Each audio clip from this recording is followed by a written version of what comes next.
படுத்து ரெஸ்ட் எடுத்துக்கோ என்ன. யாழினி இப்ப வயிறு வலிக்கலல்ல, தலை சுத்தலல்ல? சரி சமத்தா தூங்க.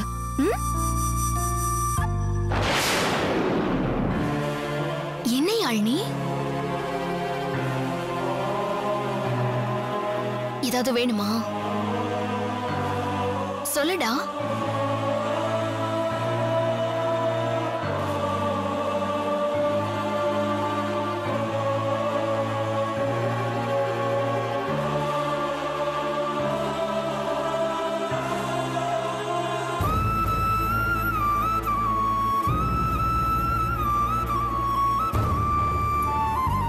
ஏன் யாழினி அழற?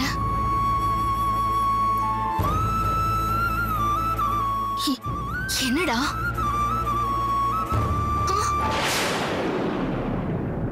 அம்மா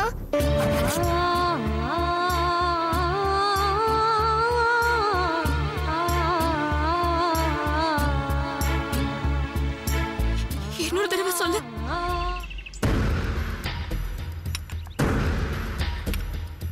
சொல்லுங்க மேடம், என்ன எதுக்கு வர சொன்னீங்க? ரெனோவேஷன் நடக்கிற சைட்டுக்கு போனீங்களா சார்? டெண்டர் கொடுத்ததுக்கு அப்புறம் நாங்க போற வழக்கம் இல்ல, அவங்களா கூப்பிட்டால் வழிய. அவங்க உங்களை கண்டிப்பா கூப்பிட மாட்டாங்க. எப்படி சொல்றீங்க? நீங்க சைட்டுக்கு போனா உங்களுக்கே தெரியும் சார். நீங்க சொல்றது எனக்கு புரியலையே மேடம். 100 நாள்ல முடிக்க முடியாத வேலைய 65 நாள்ல முடிக்கிறேன்னு சொன்னாங்கன்னா அது எப்படி முடியும்? முடிக்க தரேன்னு சொல்லிருக்காங்களே மேடம். பீகார்ல இருந்து லேபர்ஸ லாரியா இறக்கிருக்காங்களே. லாரியில கல்லு மண்ணு தான் இறக்குவாங்க, இவங்க லேபர்ஸ்ன்னு சொல்றாங்க. அதுவும் கல்லு மண்ணு மாதிரி தான் சார். இன்னும் புரியலையா? புரியுற மாதிரியே சொல்றேன்.